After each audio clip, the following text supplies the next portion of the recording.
Hey, what's going on, guys? Tobin here with you, and thank you for checking out the channel. If you guys could subscribe, please do. That would be great. And if you could subscribe to the Tobin and Leroy podcast, it's available for you on all your podcast platforms. We stream on your eyes on YouTube and Twitch. We stream in your ears on the Autopsy app. If you guys could subscribe to that, check us out.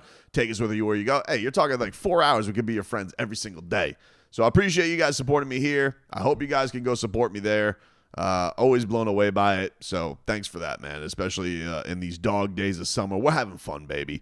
I wanted to get to a couple of comments here from Erik Spoelstra because I didn't get to finish the whole autopsy of his press conference the other day.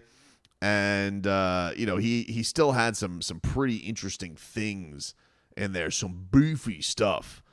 And a lot of it on the, like, just his takeaways of the season. And then I thought some of his stuff on Jaime Jaquez Jr. was really fascinating as well. But he said this was him on the main takeaways that he has of the season. And do with it what you will. There's a few takeaways. I don't need to get into the whole deal right there. I think we really started to put it together.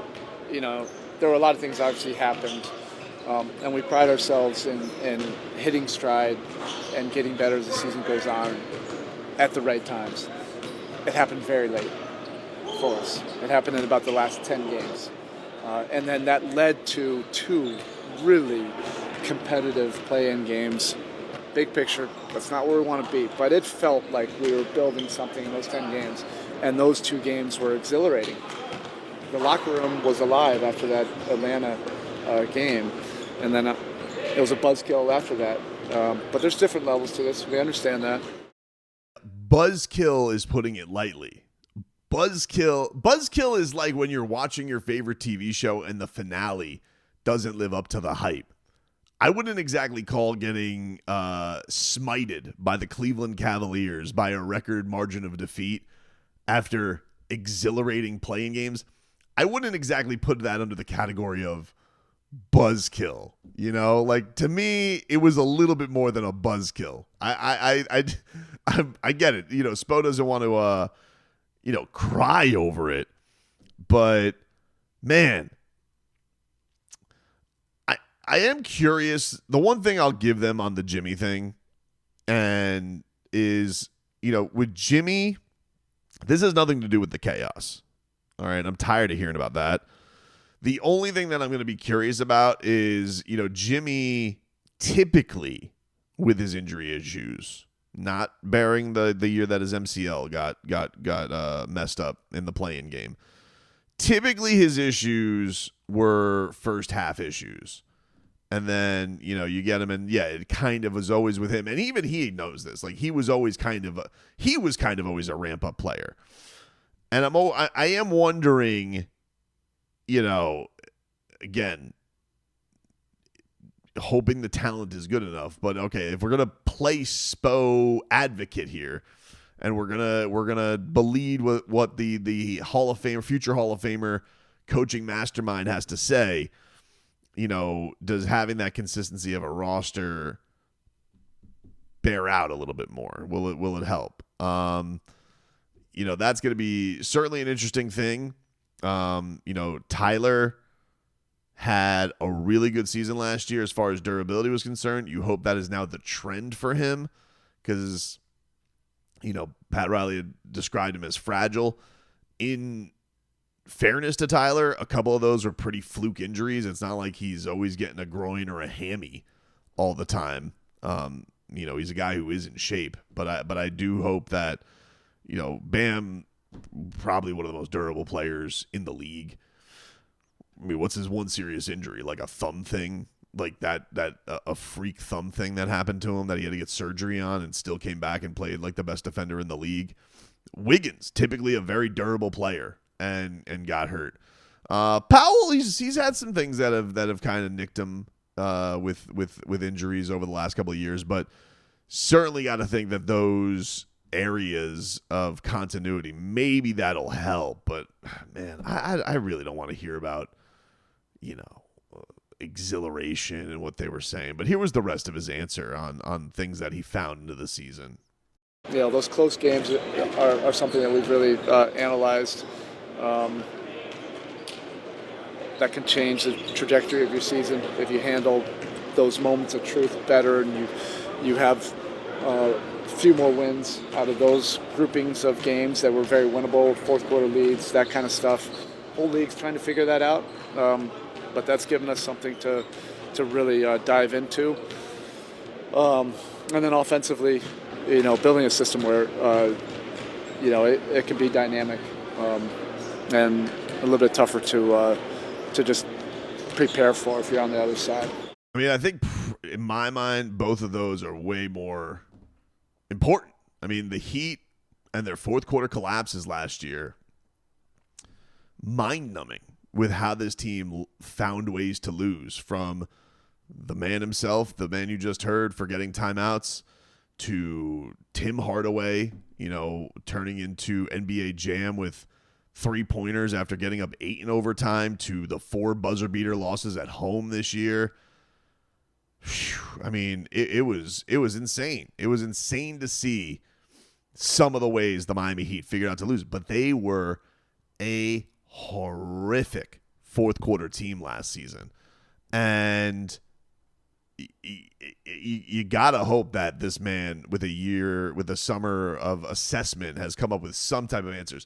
The offensive system, that one I'm certainly curious about. That was one of the big things Jimmy was upset about last year. Ball out of his hands, threes and layups. Kind of the chic thing that everybody was doing. But a lot of that was built around a team that was going to have Terry and Tyler on the floor together.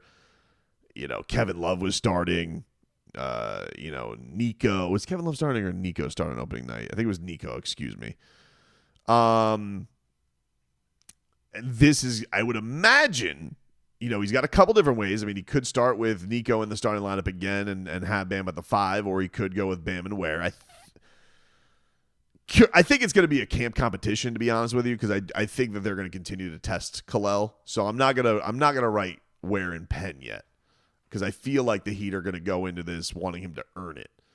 And especially between both of those young guys. And, Spo had kind of laid down this challenge to Nico. If you guys hadn't heard it, he wants him to go and become part of one of the true parts of the rotation, closers for the Serbian team. So,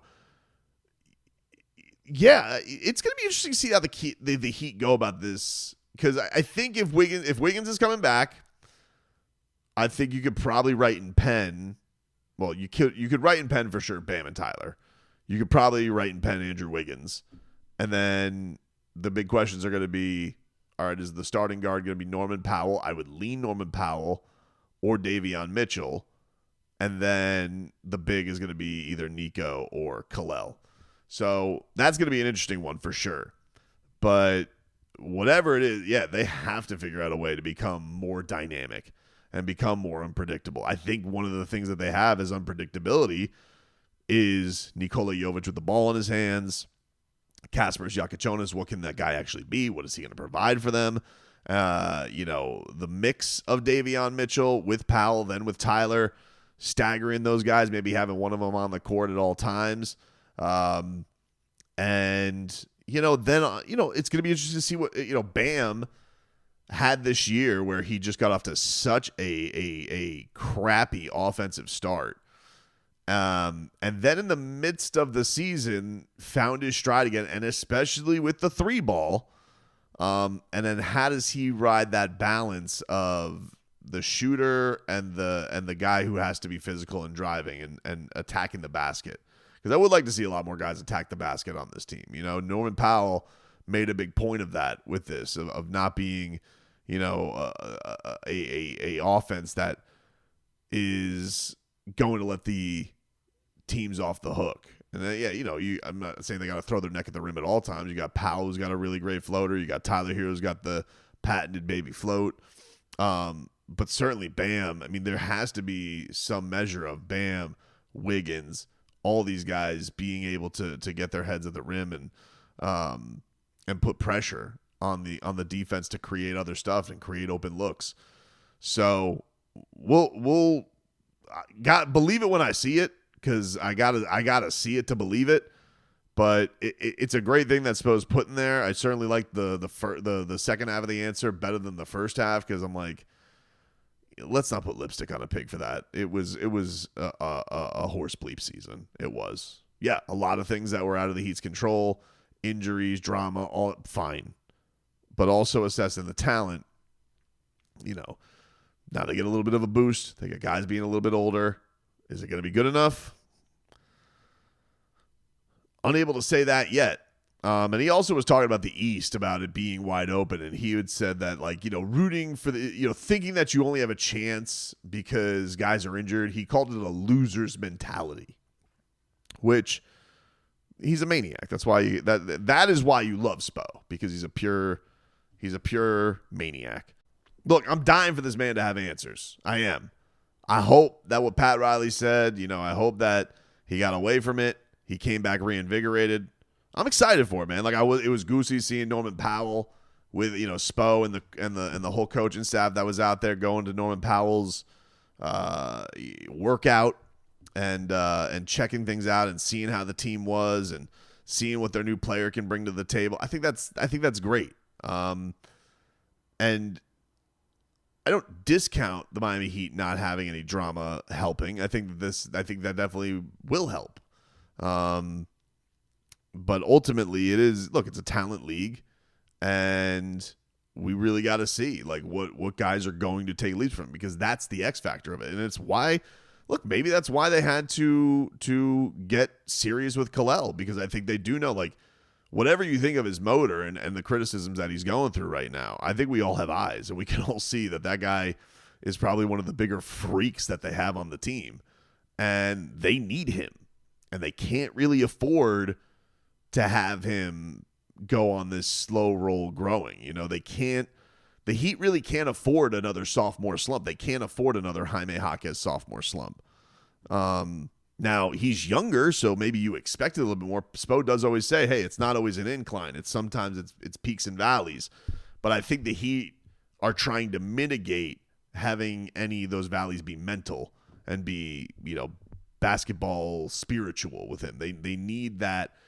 If it's physical, cool. If it's the league figuring things out, fine. But they can't. I think they are in the point where they know how good he is. And I think D Wade was talking about this a little bit on his podcast, where he goes you got to buy into Spo. You want to be great, you buy into what he's saying. And I think he's they know he can be great, but you got to buy in. So putting it out there, and I definitely hope that he comes back with some better answers, because they need them.